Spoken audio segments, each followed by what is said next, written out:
guys, baik lagi ke Indonesia Dance Channel. Pada kesempatan hari ini kita akan membahas tentang Sigma. Lebih sedikitnya mungkin ya, Sigma berdiri dari tahun kapan, dan terus juga Sigma ada aliran sedikit dari mana, kita bisa kulik-kulik nanti. Oke, sebelum kita mulai langsung ke kontennya, langsung ke inti dari kontennya ini, kita akan perkenalkan dulu dari mana? Boleh terserah dari mana dulu? Dari sini, Mbak. Dari aku Mutia, iya. Aku Nisinta Dibarasit, biasa dipanggil Tata. Aku Kesha Nindya Putri, biasa dipanggil Kesha. Oke. Aku Davina Dikakati, biasanya dipanggil Davina. Saya Benny Krisnawardi, biasa dipanggil Uda Benny. Ya. Oke, kesempatan pada hari ini kita akan membahas tentang Sigma sedikit ya. Sebelum kita masuk ke inti dari pembahasan tersebut, kita akan mengobrol sedikit dulu nih ke yang lain dulu sebelum masuk ke Uda Benny ya. Yang lain dulu. Oke, kalian aku mau nanya nih sebelumnya, kalian masuk Sigma itu dari tahun kapan? Masih ingat gak kira-kira? Oke, mau mulai dari siapa dulu? Silakan bebas. Boleh. Kalau kita kan masuknya barengan ya, sekitar tahun 2024. Kalau nggak salah, 24 ya. 2024. Oke. Iya. Bertiga barengan berarti. Iya, barengan. Oke, kalau Davina? Kalau aku itu sejak kecil, pas aku masih TK itu aku lupa 2000 berapa. Pokoknya aku dari kecil udah masuk Dari Sigma. kecil ya? Berapa waktu itu? Davina dari kecil ya? Iya, Oh, pas TK. pas TK. Tahun berapa ya itu? Pas TK ya? Tahun Davina 2016-an. Iya, Sekarang sebelum kelas 1 pandemi SMA. Ah, berarti ini Iya. udah ya Sebenarnya paling 2016. senior berarti ya. Paling senior ya daripada Paling kalian senior tuh harus paling junior. kalian junior. Oke, aku mau nanya dulu nih. Sebelum nanya ke inti dari konten hari ini, aku mau tanya ke kalian. Kalian itu tahu nggak sih dulu Sigma Dance Center Indonesia tuh berdiri tahun kapan? Tahu nggak? Nggak tahu. Nggak tahu ya. Nggak tahu ya. Dan terus kalau misalnya nggak tahu, nanti kalian boleh tanya langsung ke Uda Beninya ya, yang pendiri Sigma Dance Theater-nya itu di tahun kapan. Dan terus nih pertanyaan kedua. Yang kedua, pertanyaannya kenapa masuk Sigma Kan dulu? kita dengar-dengar nih yang bertiga kan sudah di sanggar yang lain. Sanggar yang lain. Nah, gitu. Kenapa dari Muti? Kenapa kok mau masuk Sigma? Sigma kan latihannya berat. Pertama kita kenal sanggar tuh kan dari ini ya, dari ada pelatih kita di Anjungan Sumut, rekomendasi kayak ini nih abang ada sanggar, ada tahu sanggar, pelatihnya tuh bagus banget, namanya Bang Dede. Dipanggilnya Bang Dede. Udah. Tapi setelah masuk memang bagus emang. Awalnya kan kita kaget ya. Awalnya kaget banget. Tapi kayak kok beda banget nih metode pengajarannya nih. Kayak Sama sanggar-sanggar yang lain itu ya. Bedanya kenapa? Bedanya tuh kayak gini, kayak kok keras ya gitu. Kayak olah tubuhnya ada Ben. Kayak badan kita tuh langsung sakit-sakit ya. Langsung sakit-sakit banget. Tapi ada bagusnya juga gitu loh. Jadi kayak ya kita tuh masuk Cukup menarik sih. Karena kan kayak jarang banget sanggar yang olah tubuhnya kayak gitu kan. Dan di Sigma itu lebih ke olah tubuh daripada ke tariannya. Kayaknya ada nggak di Sigma? Ya, kita mikirin PY ya. kita lebih ilmu. ilmu. Karena di Sigma kan PI-nya nggak terlalu ini. Iya. Terus kita kan juga selain nari tradisional, kita harus juga belajar nih gimana tari kontemporer itu. Nah, di Sigma itu ya terbilang tari kontemporer, Minang kontemporer. Kesha? Oh iya, Kesha dulu. Kesha gimana Kesha? Kalau aku jujur pas pertama kali masuk ke Sigma kaget sih sama metode pembelajarannya, karena di sanggar sebelumnya tuh jarang banget ada olah tubuh, malah ada band. Jadi kita datang langsung narinya gitu. Paling olah tubuh kayak yang olah tubuh sekedarnya aja kayak pala gini gini gini gini. Oh, gini. stretching. Iya, stretching. Iya, maaf ya. Ya itu mungkin karena orientasi tubuhnya Orientasi kali. tubuhnya mungkin. Orientasi latihannya mungkin di sana nggak membutuhkan tubuh banyak gitu mungkin. Jadi makanya tubuhnya gitu. Iya. Begitu. Ya kalau Davina gimana? Kalau aku kan dari kecil, jadi waktu itu aku gak ada temen seumuran kan. Karena waktu itu temen aku tuh rata-rata udah pada SD, jadi aku kaget juga sih karena ngejar juga gerakannya. Soalnya gerakannya lumayan susah, jadi ya kaget juga sama kayak kalian kok. Tapi sebenarnya gini loh. Sigma itu sebenarnya bukan kontemporer juga. Saya nggak berani mengatakan Sigma itu kontemporer. Tapi Sigma memiliki bentuk kali ya, bentuk khas yang mungkin dieksplorasi berdasarkan kebutuhan-kebutuhan karya gitu. Kalau orang menyebut kontemporer ya silakan aja, nggak apa-apa. Tapi kalau saya kurang berani ya mengatakan itu kontemporer gitu. Tapi itu suatu kebebasan pengungkapan yang kita buat di Sigma itu untuk berkarya gitu. Nah, di saat berkarya itu pijakannya emang banyaknya Minangkabau gitu. Tapi tidak menutup kemungkinan untuk mencoba mendaur ulang juga atau mencoba mengkombinasikan juga dengan pengalaman-pengalaman yang lain di bentuk-bentuk daerah lain ataupun bukan gerakan modern sekalian gitu. Dan di Sigma juga sebenarnya tidak sebenarnya pijakan Sigma itu tidak terlalu harus tradisi. Namanya Sigma Dance Theater. Ya, jadi orientasinya itu antara teknik menari dan teknik drama atau olah tubuh di dalam teater gitu. Itu lebih didominankan. Nah, sampai sekarang teaternya belum terlalu jalan gitu. Lebih masih ke olah tubuh tarinya gitu. Kenapa? Karena menurut saya itu semacam untuk pindah ke teater itu kalau bisa penari-penari Sigma itu mahir dulu di teknik tarinya. Itu kira-kira begitu. Jadi kalau dibilang kontemporer, ada yang bilang kontemporer Sigma itu kontemporer atau kalian bilang kontemporer, itu silakan aja. Tapi sebenarnya di Sigma itu tidak berpikir kontemporer, tapi berpikir bagaimana dalam sebuah karya itu pijakannya di tradisi Minangkabau menjadi sebuah kreasi baru atau bentuk-bentuk baru gitu. Sudah lagi. Panjang ya, langsung panjang ya. Terus kalian juga mungkin juga belum banyak yang tahu juga kan aliran dari Sigma itu dari mana. Dan aku juga sebenarnya masih belajar juga, maksudnya untuk aliran Sigma itu pijakannya tuh dari mana gitu. Nah, kalian kalau mau tahu boleh langsung tanya aja. Biar kita sama-sama belajar lah di sini.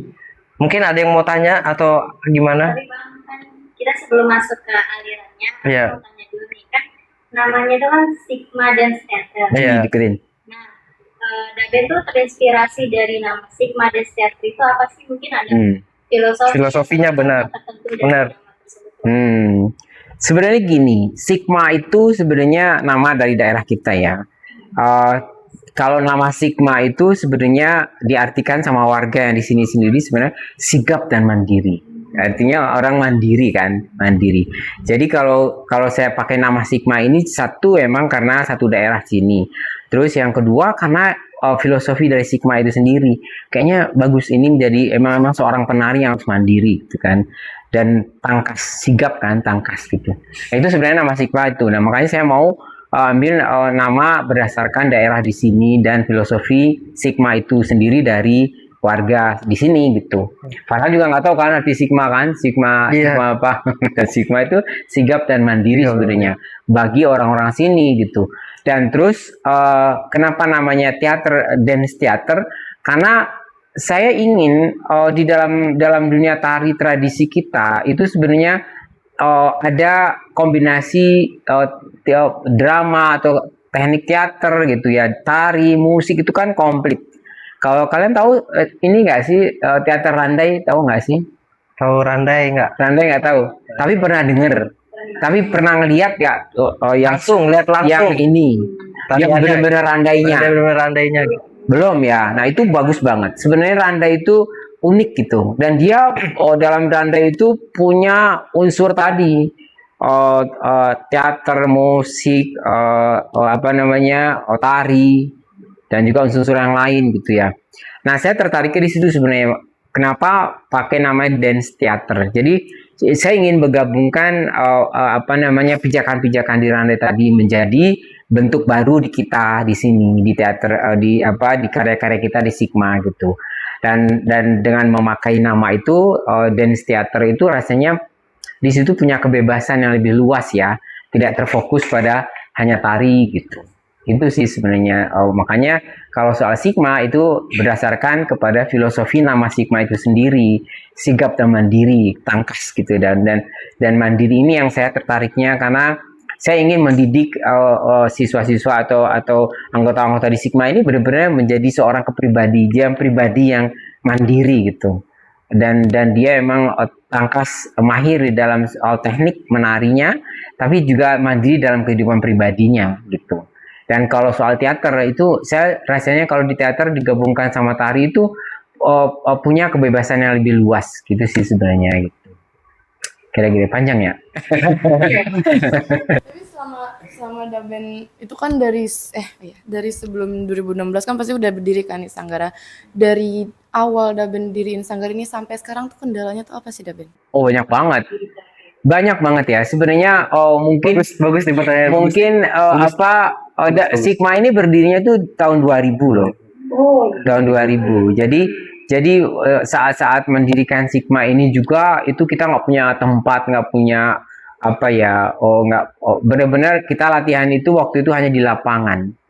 Dan memulai mengawali Sigma ini sebenarnya juga dari kegiatan-kegiatan 17-an. Saya juga waktu itu diminta sama adik-adik yang di Sigma gitu ya, Pak Benny mau dong ajarin kita menari ini. Waduh, untuk 17-an. Ini kan saya udah 17-an itu sejak saya kuliah. Itu nggak sempet tahu lagi 17-an itu seperti apa gitu.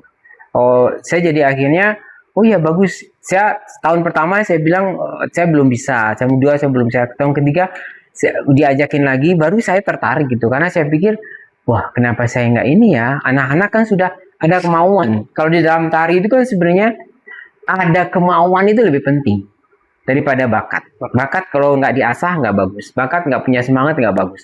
Tapi ada kemauan itu lebih bagus. Nah, di saat tahun ketiga itu mereka ngajakin saya ya untuk membuat kegiatan di 17-an. Saya coba saya coba 17-an. Nah, setelah 17-an selesai, saya tawarin ke mereka, kalian masih mau lanjut gak jadi penari gitu, penari yang benar-benar nari gitu, penari profesional gitu. Mau Pak Benny, mau. Saya mau, tapi saya diamin. Saya nggak langsung bikin program latihan, nggak mau saya. Saya mencoba lagi kemauannya betul-betul mau nggak sih gitu, mau nggak sih gitu. Dan saya diamin. Tapi saya siap setiap pertunjukan ada di tim sana di gedung kesenian, apa di Teater Rotan Kayu waktu itu juga ada di Teater Rotan Kayu. Saya ajakin mereka. Terus lama-lama mereka nanya, Pak Benny, ini kita nonton terus kapan latihan sih gitu. Nah, ini semakin ini kan, mereka semakin terbakar gitu untuk membuat jadwal latihan. Ya sudah, kalau kalian mau bikin jadwalnya, kalian yang bikin, saya nggak mau bikin. Mereka bikin. Gitu, mereka bikin waktu kelompok-kelompok itu mungkin nggak seperti kalian. Mereka itu militan banget. Karena apa? Karena di bagian lighting ada, bagian promosi ada, desain-desain poster ada. Itu lengkap waktu itu. Jadi semua bergerak dalam bidang-bidang tertentu untuk suatu produksi. Itu bagus banget. Dan itu makanya saat itu benar-benar mereka mandiri. Ini tugas kamu bikin poster ya. Ini tugas kamu ngedit video ya, gitu-gitu. Semua tuh ada, lighting ada. Nah, kita sekarang kan hanya nari tok. Itu masih jauh dari yang kemarin, masih yang dulu. Nah, kendala-kendalanya banyak banget. Saya nggak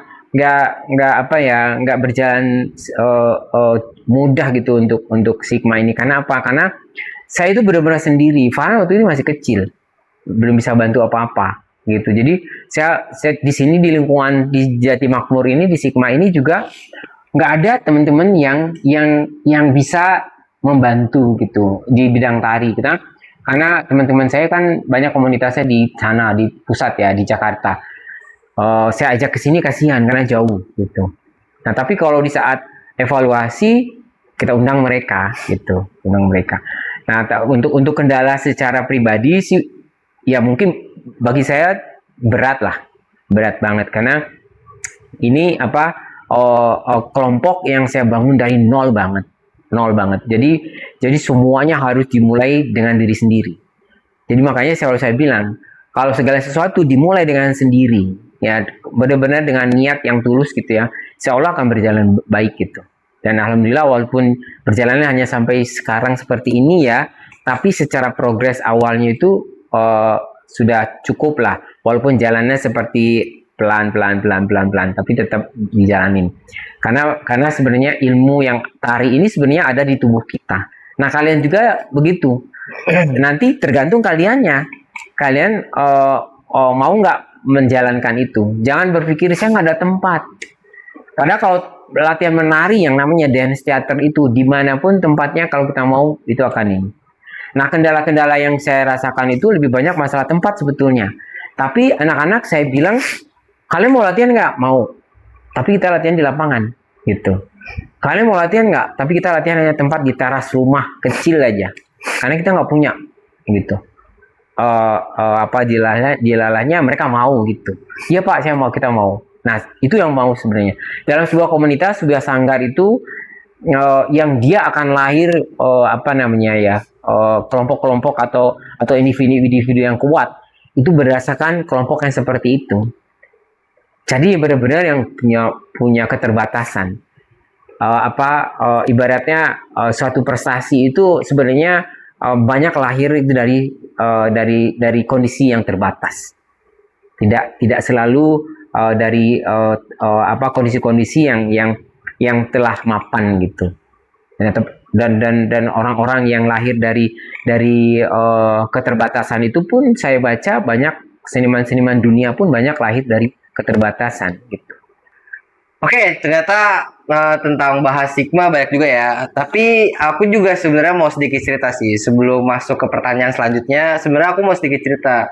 Sebenarnya cerita yang yang membawa anak-anak Sigma untuk nonton komunitas itu di Jakarta itu di mana tadi teater Gedung Kesenian itu sebenarnya aku pernah dengar juga pas aku lagi tuh nari di Singapura lagi tuh sama Sigma lagi itu penarinya aku juga. Jadi aku pernah dengar itu dan terus memang aku sedikit tahu pas di angkatan aku ya. Jadi dulu di angkatan aku tuh ada di rumah itu belakang tuh ada teras rumah teras kecil.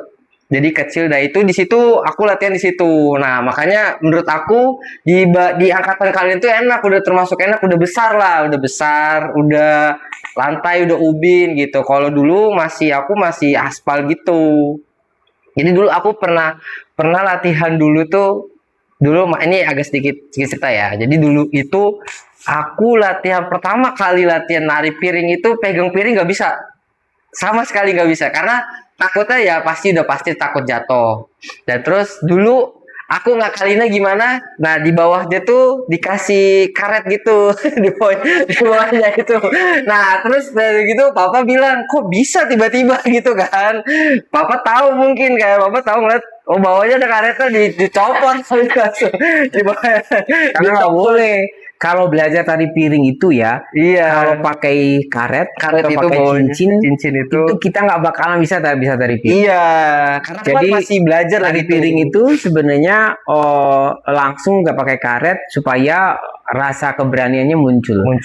Sebenarnya latihan tari piring itu bukan langsung belajar gerakannya, itu nggak bagus. Teknik belajar tari piring itu sebetulnya harus menghilangkan rasa takut. Ini Davina dulu pernah belajar. Iya, itu juga dulu aku belajarnya itu. Dulu menghilangkan rasa takut dulu gimana caranya nih. Jadi saya kan mau bikin metode untuk mengajar atau belajar tari piring supaya menghindari pecahnya piring. Saya tanya ke Davina belajar tari piring, pecah piring kan nggak terlalu banyak kan? Nggak pernah pecah malah. Iya, karena metodenya yang benar. Jadi saya mau buat metode latihan tari piring yang benar itu saya buat. Nanti kalau mau belajar nanti di Sigma di Sanggar kita belajar. Boleh nonton di channel apa? Ada Nah, kalau mau nonton di channel inilah. di channel ini ya, di channel ini bisa tonton. Iya. Bisa tonton, ada metodenya sebenarnya. Jadi dulu aku agak sedikit cerita. Jadi dulu gitu ketahuan. Pertama itu nggak ketahuan. Kok bisa sampai angkat gitu-gitu? Iya. Itu benar-benar dia udah sampai gitu gitu langsung kita dikasih gerakan apa bisa gitu kan. Sekarang saya bertanya, kalau belajar tari piring biasanya diajarin apa? Langsung gerakannya gitu. Langsung gerakan kan? Langsung pegang piring, nih belajar ambil piring. Iya kan? Habis itu takut, karena rasa takut gitu kan muncul kan? Iya. Karena piring nggak diajarkan tekniknya bagaimana. Itu nggak terus tiba-tiba disuruh pegang piring, langsung latihan, langsung diajarkan gerakan. Rasa takut belum hilang gitu. Dipaksa untuk ini, akhirnya karena dipaksa akhirnya jatuh-jatuh, piringnya jatuh-jatuh. Ini Davina belajar dari piring nggak pernah jatuh. Karena apa? Karena emang metodenya pertamanya itu belajar piring apa sih yang dipakai. Terus letak piring itu di mana gitu. Kalau saya terang di sini lama ya. Panjang Piringnya di mana? Terus fungsi jari-jarinya untuk apa gitu.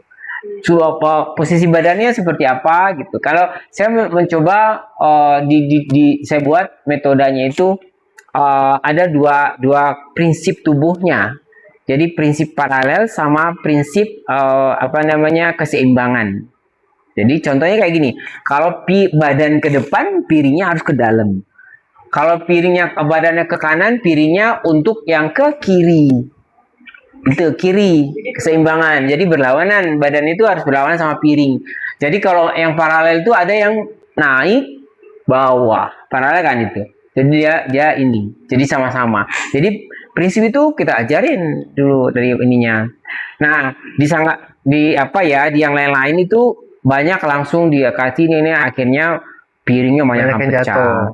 Kita juga di KJ juga sudah praktekin resiko jatuhnya piring berkurang gitu. Tapi bukan langsung bisa ya, bukan langsung bisa. Tapi kalau dijalankan tahapannya itu akan insya Allah akan ini. Nanti nonton aja mungkin di channel ini. Iya, dulu begitu. Jadi dulu ya, ceritanya begitu. Ketahuan lah ceritanya. Pas ketahuan, ya diomelin lah pasti kan. Gak boleh pakai ginian, gak boleh pakai cincin itu. Karena gak boleh pakai cincin, gak boleh pakai piring plastik gitu, gak boleh. Gitu. Dan terus dulu sebelum dipegang di gini, aku dulu megangnya begini. Ini dulu begini, iya. Dulu megangnya begini, aku masih kecil tuh. Masih kecil dulu masih belajar karena yang lain bisa kan. Gimana caranya aku bisa nih, harus bisa. Nah, aku pegang begitu. Iya, ide aja gitu. Habis itu tapi kok yang lain megangnya begini. Aku mikir gimana caranya ya gitu. Akhirnya udah aku beli tuh karet, aku tempel pakai lem Korea apa gitu, aku tempelin. Bisa itu. Karet dapur. Bukan karet dapur, karet yang buat bukan ban, yang warna putih itu kayak buat kostum gitu loh. Kalian kalau pernah tahu tuh kostum yang karet yang elastis gitu. Ya karet yang elastis. Bener. Ya pokoknya gitulah. Nah terus cerita-cerita yang tadi itu kalian boleh tanya juga. Nah terus mungkin ada yang mau ditanyain lagi? Daben, aku mau nanya. Jadi kan pasti Daben sebelum buat Sanggar Sigma banyak pertimbangan nih. Nah, apa sih yang memotivasi Daben buat jadi nih bikin sanggar ini? Sebenarnya bikin sanggar ini ya, bikin kelompok tari itu sebenarnya udah cita-cita saya sebelum saya kuliah gitu. Karena kalau saya berpikir kalau saya belajar atau kuliah di dunia seni tari ini, kalau saya nggak punya sanggar, nanti bagaimana saya untuk berkarya ya gitu. Atau bagaimana saya memberikan ilmu-ilmu saya ke generasi-generasi gitu. Nah, sebelum di Sigma ini keinginan itu sudah ada, tapi belum ketemu. Kenapa? Karena waktu itu masih berpikir dikontrakan kan, kepikirannya masih dikontrakan. Kalau dikontrakan itu kan kita belum bersosialisasi banyak sama lingkungan, apalagi RW belum, ya kan? Jadi kalau untuk mengadakan latihan itu berarti kan harus berkoordinasi dulu RW itu atau di tempat kontrakan gitu kan. Nah itu nggak sempat saya lakukan. Nah, di saat di Sigma inilah mungkin karena saya udah punya rumah, punya yang menetap di sini gitu. Nah, anak-anak di sini yang pengen membuat sanggar itu. Tapi di tahun pertama, sampai tahun ketiga itu saya masih tahun ketiga baru saya yakin gitu ya. Karena anak-anak memang lingkungan saya di sini, saya juga harus berbaur lebih jauh lagi. Nah, karena keinginannya sudah lama, makanya saya yakinkan waktu itu pertama kali saya bikin sanggar pribadi yang benar-benar dari saya itu ya di Sigma ini. Karena apa? Karena saya ingin gitu. Saya kan tidak punya keinginan untuk bekerja di kantor gitu, di kantoran itu nggak pinginnya sebenarnya. Saya lebih enaknya di lapangan bersosialisasi, memberikan ilmu langsung ke orang-orang yang membutuhkan gitu, anak-anak yang mau belajar, saya mau gitu. Nah di Sigma sendiri pun sampai sekarang pun saya nggak berani yang sifatnya atau konsepnya komersial gitu, karena bagi saya apa ya, nggak tahu pokoknya dunia seni bagi saya itu karena dunia yang paling enak, yang bisa memberikan ilmu, bisa bersosialisasi dengan enak, dengan baik gitu, tanpa beban gitu. Jadi tapi tanggung jawabnya harus ya, kita bikin kelompok ini jangan sampai kita nggak bertanggung jawab, harus punya konsep, tetap harus punya konsep. Jadi kayak kata Kesha, apa yang mau motivasi, sebenarnya sudah lama motivasi, karena saya itu memang sudah bergerak di dunia ini udah lama banget, jadi tahun 80-an. Jadi saya ingin dari situ saya sudah punya cita-cita sebenarnya ingin punya sanggar sendiri gitu. Oh ya, yang aku dengar ini ada Ben ya. Aku dengar ini kalau misalnya Sigma ini ada salah satu alirannya. Salah satu alirannya itu kalau nggak salah tuh alirannya namanya Gumarang Sakti. Nah itu tuh bener nggak sih Daben? Oh, ya sebenarnya disebut aliran atau apa ya itu ya sebenarnya. Basic saya itu memang pertama kali belajarnya di Gumarang Sakti gitu. Basic saya itu belajar di Gumarang Sakti. Sampai sekarang akhirnya darah Gumarang Sakti cukup kuat di saya. Karena apa? Karena saya pertama kali belajar di Gumarang Sakti itu tahun 86. Wah. Tapi ngomong-ngomong kalian tahu nggak sih Gumarang Sakti? Enggak. Kenal nggak sama Gumarang Sakti? Belum kenal. Davina kenal. Jadi Gumarang Sakti itu sebetulnya salah satu kelompok tari ya, kelompok tari asalnya pijakannya Minangkabau, tapi lebih ke kontemporer gitu. Kontemporer bahasa kita. Kalau kita dulunya emang lebih ke kreasi baru gitu ya. Yang dipimpin sama Ibu Gusmiati. Sebenarnya pusatnya itu Gumarang Sakti ini di Padang, di Batu Sangkar. Padang Batu Sangkar. Saya masuknya di Batu Sangkar dulunya gitu. Nah terus kemudian tahun 86 itu saya pindah ke Jakarta, saya tetap di Gumarang Sakti gitu. Nah Gumarang Sakti di Depok dulunya. Nah yang pertanyaan Davina tadi, emang betul, saya sebenarnya aliran kita yang kita lanjutkan sekarang, yang di kalian ini sekarang itu darahnya titisannya Gumarang Sakti. Jadi gitu. Jadi kalian jangan sampai gak kenal sama Gumarang Sakti. Kapan perlu harus nyekar dulu tuh nanti ke makamnya. Ya karena apa? Karena bentuk-bentuk apapun yang kita lakukan sekarang, walaupun Sigma juga sudah mulai sedikit-sedikit memiliki ciri khas ya, so style sendiri ya. Tapi darah ibaratnya kalau dalam tarian itu soal-soal darah itu kan karakternya ya, karakter dalam masalah gerak atau kecepatan, speed atau bentuk tubuh itu pasti akan tetap membawa bentuk-bentuk yang di stylenya Gumarang Sakti gitu.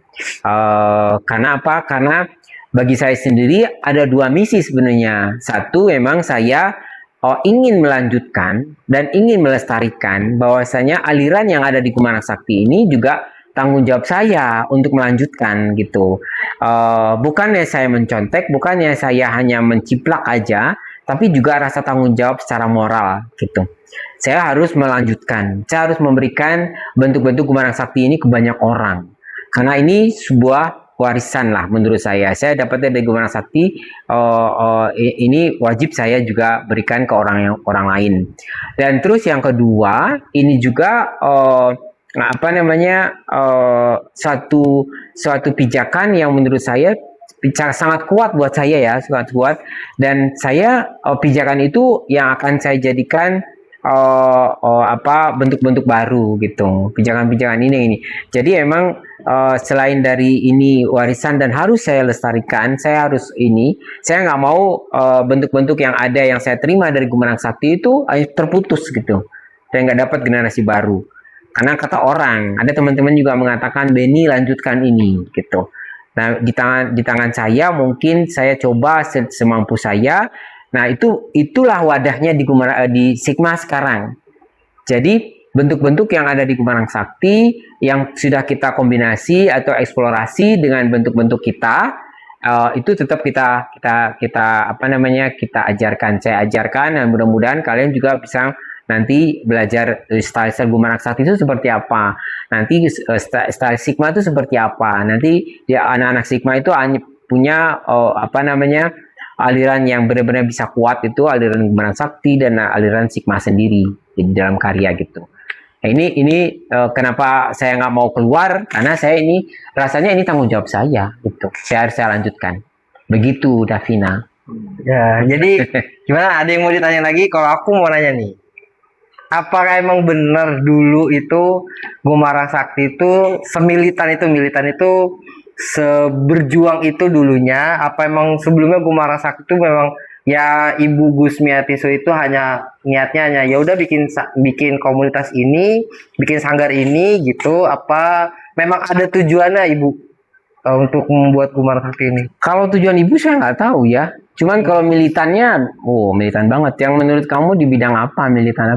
Militannya yang aku dengar-dengar ya, yang aku dengar-dengar tuh katanya latihannya itu sehari 3 kali. Oh iya, bener. Kalau kalian sekarang latihan berapa sekali ini? Sehari berapa kali? Sekali aja. Dan terus proses karya dalam 1 minggu berapa kali? Nggak sampai sebulan paling ya. Seminggu berapa kali? Seminggu. Ya paling seminggu. Ada 2 kali ya? Ya 2 kali lah. Nah, di Gumarang Sakti itu enggak. Gumarang Sakti itu setiap proses mau PY, mau enggak PY gitu namanya. Itu tarian pendek 5 menit, itu tetap latihan 3 kali sehari. Ya. Dan 5 menit nih ya, karya-karya PY umpamanya kita mau pertunjukan di mana, di hotel sana gitu umpamanya ya, atau di gedung sana gitu. Oh iya siap, tapi zut langsung masuk training center. Training center di situ minimal kalau tergantung panjang pendeknya karya ya, tapi minimal satu karya itu selalu jarang yang pendek-pendek 5 menit, tapi 15 menit, 20 menit. Itu latihannya 3 bulan. 3 bulan, nggak boleh kemana-mana. Kalian sanggup nggak gitu? 3 kali sehari. Dan itu nggak boleh keluar, nggak boleh pegang handphone, nggak boleh nyanyi-nyanyi, ketawa-ketawa, walaupun dalam kondisi istirahat. Jadi dalam latihan di situ tuh itu benar-benar kita training center betul. Semua harus dalam kondisi disiplin. Waktu training center pagi-pagi itu kita harus baca koran. Koran. Waktu itu nggak ada sosial media nih, baca berita di handphone, nggak, di koran, di majalah. Kompas. Majalah Tempo. Itu kita harus baca. Karena apa? Karena siang nanti ibu nanyain, hari ini tuh berita apa di Kompas, di koran, diskusi. Kalau nggak tahu ngapain ditanya, kamu nggak baca ya? Kamu gak suka baca ya gitu, sampai gitu-gitu loh. Nah sekarang aja coba latihan 2 kali seminggu, disuruh baca juga kadang-kadang males apa segala macam. Dan kita di Gumarang Sakti itu katanya kita dibina untuk menjadi seorang penari yang profesional, penari yang benar-benar berkualitas segala macam itu. Tapi jangan salah, cuci piring harus tetap masing-masing. Cuci piring harus bisa. Bersih-bersih harus bisa. Kamar nggak boleh kok berantakan. Jalan buang sampah sembarangan nggak boleh. Jadi dalam satu ruang, satu areal itu, semua itu kita dididik mental kita, dididik fisik kita. Itu. Fisik dididik, mental dididik. Kalau kamu nggak hafal itu biasa. Tapi kalau kamu nggak bersih, kalau kamu nggak kuat segala macam, atau nggak bisa cuci piring, itu dimarahin banget. Kalau sekarang kan persoalan nggak hafal kan, Tapi kalau di Gumarang Sakti sampai masalah cuci piring, ini piring siapa? Gitu. Jadi berantakan di meja ini punya siapa? Ibu berarti ya? Hah? Ibu sampai seperhatian. Sampai gak gitu. Nah jadi saya nggak mau cerita banyak ya. Nanti kalian kalau nggak percaya, tapi boleh tanya lagi ke anggota-anggota lain nantinya, gitu. Jadi tapi saya sebenarnya kangen kondisi kayak gitu. Jadi saya ada cita-cita saya untuk Sigma ini sebenarnya, aduh kapan ya saya bisa membentuk Sigma, anak-anak Sigma itu kayak gitu. Karena apa? Disiplin-disiplin itu sangat membentuk mental kita sekarang. Saya sampai sekarang pun cuci piring, tanya Farhan. Saya cuci piring sendiri, gitu. Kadang-kadang kan saya nyuci sendiri, nyuci baju sendiri, nggak mau ada cuciin orang, karena itu sudah terbentuk sendiri. Kamar bersih, tanya Farhan. Saya nggak mau kemandirian kita dibentuk banget, gitu. Dan soal berpakaian, soal duduk bersama diskusi ini sering banget. Nah, saya pengen membentuk itu Sigma. Kalian sanggup nggak 3 kali latihan sehari? Sehari 3 kali. Ya, Jadi jam berapa sampai jam berapa itu? latihannya itu dari jam 8 pagi sudah di tempat latihan sampai jam 12 siang. Ya, habis itu istirahat siang, makan segala macam sampai latihan istirahat sampai jam 2. Jam 2 latihan lagi sampai jam 5 sore. Kadang-kadang sampai jam setengah 6. Kalau setengah 6 karena udah gelap suka dimarahin ibu kalau dia sudah mulai gelap nggak boleh lagi latihan. Jadi sampai jam 5. Jam 5 istirahat lagi sampai setengah 8 malam. Dia makan malam, sholat segala macam, mandi segala macam itu harus cepat. Nggak boleh telat. Jadi semuanya setengah 8 2 di tempat latihan lagi sampai jam 10 malam. Gitu. Dan itu makanan kita, kalian pikir makanan apa? Kita makan yang ada di sana. Pohon apa? Pohon meninjo, ambil meninjo untuk sayur. Ada pohon singkong apa itu, ambil pohon ininya, daun-daunnya kita masak bareng-bareng. Ada kolam di ikannya kita pancing dulu. Serius, jadi tempat-tempat itu benar-benar jadi semua itu masak bareng-bareng gitu.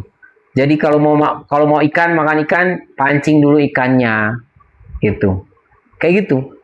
Enak kayak gitu ya? Enak kayak gitu menurut kalian? Berat tapi ya? Berat. Kalian pasti berat. Tapi kalau kalian merasakan itu enak banget. Dan itu sejarah bagi hidup kita rasanya. Saya sendiri itu sejarah banget. Jadi tidur kita pun, tempat kita tidur itu sederhana banget waktu itu. Kita disiapin pondok. Tempat tidur hanya untuk pondok laki-laki pemusik penari, satu pondok. Dan di bawah lantainya tahu kalian apa? Bukan apa ubin apa segala macam gitu. Tahu bambu yang dipecah-pecah?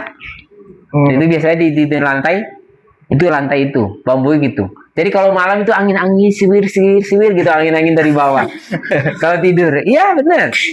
Nah itu Masa perjuangan. Secara pendidikan yang diberikan ke kita itu waktu itu rasanya nggak ada yang ketemu sekarang gitu. Kalau kalian bilang mikir ya, kalian mau nggak kayak gitu? Kalian pasti mikir. Tapi kalau kalian sudah terjun rasakan itu, nanti kita rasain pelan-pelan. Itu akan rasa kepribadian sendiri, punya tanggung jawab sendiri gitu. Sekarang Farhan aja, Han, pegangin ini ya Han, pegang. Jangan sampai hilang. Kalau Farhan suka, di mana ya tadi ya? Gitu. Ibu memberikan latihan-latihan begitu, diberikan, ini tolong pegang ini ya, gitu. Nah dia itu, dia mau menjaga itu, anaknya tanggung jawab apa enggak, sampai ke hal-hal kayak gitu. Kesannya cerewet, kesannya apa? Iya, tapi sekarang kita baru tahu itu adalah disiplin yang paling bagus untuk seorang penari. Kita dulu kayak kalian juga latihan berat banget sih. Istirahat aja nggak boleh nyanyi-nyanyi. Kita kan, saya gitar bisa, main musik bisa, tapi nggak boleh pegang gitar. Di saat istirahat nggak boleh. Kenapa kau nggak boleh sama ibu? Karena menurut ibu harus fokus. Kalian percaya nggak? Kalau kita kemana-mana nggak boleh foto. Ya kan? Nah, terus ada nanti di orang banyak yang tahu Gumarang Sakti itu karena dari mana? Ya kita ngambil foto orang lain. Kita ada ngambil foto dari koran, baru kita dapat foto. Tapi kalau kita sendiri nggak boleh foto.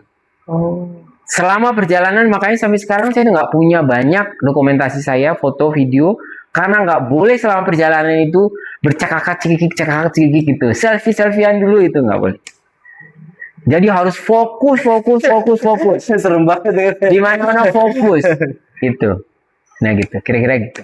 Ya. Davina katanya mau ini nih Han. Apa? Mau ulangan besok gimana nih? Oh iya. Kalau Davina mau duluan nggak apa-apa. Iya, Kita Davina boleh kasihan lagi. nih. Nanti pertandingan besok aja nambah ya. Iya. Tapi Davina kalian tahu kan, Davina senior kalian sebenarnya. Ya, karena dia paling lama Davinanya dari kecil. Iya benar. Gitu. Oke ya, Davina katanya juga ini nggak apa-apa loh. Iya. Ntar Guys, jadi Davina duluan Ya, juga. Davina duluan ya, karena Davina mau ini. Oke, Davina, udah dijemput. Nanti kita lanjutin ya. Langsung aja ke sana. Pamit dulu ya semuanya. Ya. Ya, tapi mic-nya jangan lupa mic-nya. Itu mic-nya masih dibuka. Oke, kalau kita dengar dari Daben ya ngomongin Gue Masak itu mungkin masih panjang dan masih banyak lagi banyak. mungkin ya. Nanti Masih aja banyak. lagi lah. Itu mungkin di next selanjutnya lah. Dan sekarang aku mau tanya nih untuk pertanyaan terakhir lah ya. Aku pengen tahu kalian kenapa tertarik masuk Sigma dan terus kalian apa sih yang nanti pengen ke depannya kalian capai gitu nanti ketika masuk Sigma gitu. Boleh salah satu dari siapa dulu? Dari aku ya, kan kalau aku kan udah dibilang di awal tuh kan kenalnya dari orang kan, jadi bukan yang kayak oh ini ada sanggar ini. Jadi pas tahu minat aku masuk ke sanggar itu tuh pas udah masuk ke sanggar Sigma ini kayak oh ternyata metodenya kayak gini-gini, jadi kayak lebih tertarik gitu loh kayak apalagi kan sanggar Sigma itu kan lebih terkenal Minang kan. Aku kan orang Minang nih, jadi kayak dari dulu tuh kalau nari tradisional tuh nggak yang fokus banget ke Minang gitu loh. Kadang kayak ke Sumatera Utara atau kemana gitu kan. Jadi kayak aku tertarik karena aku bisa nariin tarian yang berasal dari daerah aku sendiri gitu. Jadi aku tertariknya Pulang gitu. kampung. Pulang kampung. Pulang kampung. Gitu sih aku Iya. tertariknya gitu. Benar bagus. Nah, Tata mungkin Tata pakai saya dulu. Kalau aku apa tadi tujuan Ya, tujuannya Tujuan apa, kenapa kedepannya. tertarik masuk Sigma gitu. sama kayak Muti ya. Yang diharapin lah. Awalnya sama kayak Muti kan kayak diajak gitu sama orang. Nah, tapi setelah aku masuk di Sigma itu awalnya emang kaget kayak oh ternyata metode pelatihannya tuh kayak gini ya. Tapi lama kelamaan aku tuh merasa kayak nyaman gitu. Emang awal-awal merasa kayak bosan karena mungkin Gak dapat tarian. iya Iya, karena bukan kalian doang yang ngerasain karena dari sebelum kalian tuh aku juga udah kayak gitu. Setahun kan kalian gak dapet kan? Iya, Setahun kan? Iya. Olah tubuh, center 1, center 2 gitu kan. jadi aku pernah kayak merasa kayak males banget untuk berangkat latihan. Ketahuan sekarang ya. Karena kan aku juga kuliah di bidang tari dan sekarang kayak cocok banget nih sama sanggar ini karena kan juga kemarin aku ada mata kuliah koreografi dan kebetulan aku ngambil kontemporer dan alhamdulillahnya karena aku ikut Sigma ini jadi aku ngerti gimana tari-tari kontemporer itu jadi dari gerakan pembelajaran yang udah aku dapat di Sigma ini bisa aku kembangin lagi di kampus seperti itu. Hebat. Kesia, terakhir. Aku kan emang dari kecil suka nari kan. Jadi dengar-dengar tuh Daben kalau misalnya lagi ngajarin tuh benar-benar serius gitu. Jadi kayak aku kayak mau nih masuk gitu kan. Nah pas awal-awal tuh pas baru banget masuk kayak ih seru nih nggak ada narinya. Habis itu kayak lah kok kelamaan emang nggak ada narinya gitu. Ternyata kirain bener ini bercanda ya. Ternyata baru setahun dapat tarian dan kayak mikir kayak oh iya nih benar-benar serius soalnya emang ngebentuk badan dulu kan. Terus aku dari dulu emang badan aku kan agak bungkuk gitu kan. Jadi Oh. semenjak di sini tuh udah nggak terlalu bungkuk gitu sih. Tubuhnya mantap. Ya sebenarnya yang paling berat itu di Sigma ya sebenarnya ini ya terpaan untuk mental ya. Itu kan sebenarnya latihan begitu kan mental juga sebetulnya. Jadi selain kita belajar teknik, fisik, juga mental sebenarnya diuji di situ. Banyak loh yang keluar. Jadi 6 bulan dia ngerasa, aduh apain sih latihannya begini-gini terus ini. Tapi sebenarnya kalau kita mengacu ke orang-orang grup-grup tari dunia ya di luar ya, itu latihannya tidak 1% berapa kita. Mereka lebih berat lagi, ya nggak peduli mereka mau capek kita mau capek apa nggak ada targetnya begini. Nah tapi saya nggak bisa membuat target itu karena saya agak sedikit menyesuaikan dengan kemampuan atau daya tahan tubuh dari kita kan gitu. Makanya sedikit saya paksakan setelah setahun, ya kan? Kalian merasakan kan sudah mulai kesini-sini agak mungkin semakin agak ditambah ke ininya, iya ya, nah itu harus. Kalau nggak nambah gitu. Nah, kedepannya ini pasti akan lebih berat lagi. Tapi sebetulnya kenapa Sigma begitu? Sigma itu tidak mengajarkan langsung tarian itu. Kenapa? Karena pembekalan tubuh itu sangat penting buat penari. Pembekalan tubuh itu. Karena kalau penari itu sudah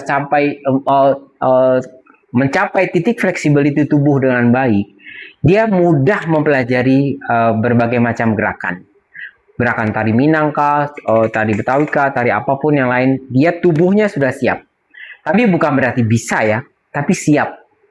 Siap itu berarti dia gampang beradaptasi dengan bentuk-bentuk yang lain. Itu akan lebih mudah, gitu. Jadi kita 1 tahun ini sebenarnya itu ujian mental aja sebenarnya kalau di Sigma. Dia kuat apa enggak. Nah setelah 1 tahun tuh baru agak di push lagi gitu.